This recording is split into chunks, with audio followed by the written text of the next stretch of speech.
Drama serial Jadwa अब बहुत ही ज्यादा दिलचस्प हो चुका है और एक मुनफरिद मोड़ पर पहुंच चुका है। जारा जबरदस्ती अपनी मां को कराची में अपने वालिद के पास रोक लेती है। शाजिया अपनी बेटी जारा के साथ बहुत लड़ती है और उसे समझाने की कोशिश करती है कि हमें वापस हैदराबाद चलना चाहिए, लेकिन जारा अपनी मां की कोई बात नहीं मानती। जारा है अपनी मां से कहती है कि हम हैदराबाद को हमेशा के लिए छोड़कर आ चुके हैं, अब हम वापस नहीं जाएंगे, यही हमारा असल घर है और हम यहीं रहेंगे। शाजिया कहती है कि तुमने मेरे साथ चलना है या नहीं। ये बात सुनते ही जारा अपनी मां को डराने लगती है। वो कहती है कि अगर आपने जाना है तो आप चली जाएं, आपकी मासूम सारा भी आपके साथ चली जाएगी, लेकिन मैं आपके साथ नहीं जाऊंगी। जिस तरह आपने कसम का सदमा बर्दाश्त किया है, इसी तरह मेरा सदमा भी बर्दाश्त कर लीजिएगा, क्योंकि मैं हमेशा के लिए अपने वालिद के पास रहूंगी, आपके पास नहीं आऊंगी। ये बात सुनते ही शाजिया गुस्से में आ जाती है। वो कहती है कि उस बार तो तुमने हद ही पार कर दी। शाजिया अपनी बेटी है कि उन बातों की वजह से मजबूर हो जाती है और जबरदस्ती वहीं रहने का फैसला कर लेती है। दूसरी तरफ फर्द शाजिया के वालिद को झूठा साबित करने में कामयाब हो जाती है। वो हो जाती है, दिल ही दिल में खुश होती है और कहती है कि बाकी का काम भी शाजिया खुद ही आसान कर देगी, क्योंकि वो आदिल की शादी सारा से नहीं करवाना चाहती। शाजिया भी यही चाहती है कि सारा की शादी आदिल से न हो, इसीलिए फर्द खामोश होकर बैठी रहती है ताकि शाजिया खुद फैसला करे और मजर आदिल की शादी सारा से न करे।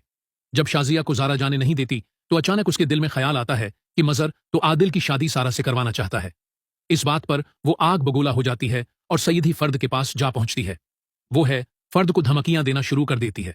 कहती है कि अगर तुमने मजर को आदिल और सारा की शादी के बारे में कोई बात बताई तो मुझसे बड़ा कोई नहीं होगा।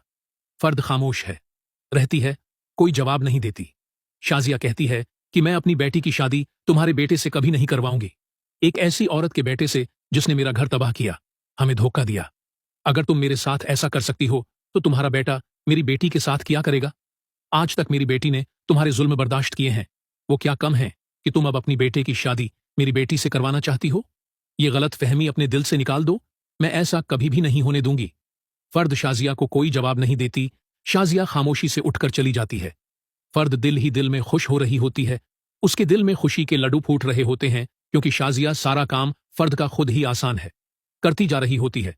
फर्द को किसी चीज की फिक्र नहीं होती, क्योंकि उसने शाजिया के वालिद को झूठा साबित कर दिया होता है और मजर की नजरों में खुद को सही साबित कर चुकी है होती है।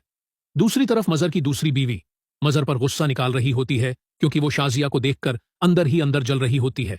ये बात वो बर्दाश्त नहीं कर पा रही होती है। होती कि मजर की पहली बीवी वापस आ चुकी है। जब वो मजर के दिल में शाजिया की मोहब्बत देखती है तो वो और ज्यादा जलने लगती है और मजर को शाजिया के खिलाफ भड़काने लगती है।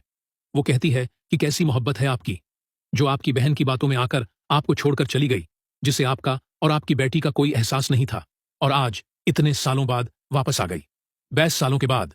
मजर का दिल ये बातें सुनकर अंदर ही अंदर तड़पने लगता है। वो बर्दाश्त नहीं कर पा रहा होता कि शाजिया 20 सालों बाद वापस आई है और उसे कभी उसका एहसास नहीं हुआ। मजर अपनी दूसरी बीवी से कहता है कि तुम ठीक कह रही हो, मैं इस बारे में शाजिया से जरूर बात करूंगा। लेकिन मजर की दूसरी बीवी कहती है कि अगर शाजिया जाना चाहती है तो आप उसे जाने दें, जबरदस्ती न रोकें। अब है देखना यह है कि मजर का फैसला क्या होगा। उम्मीद है कि आपको हमारी कहानी जरूर पसंद आई होगी।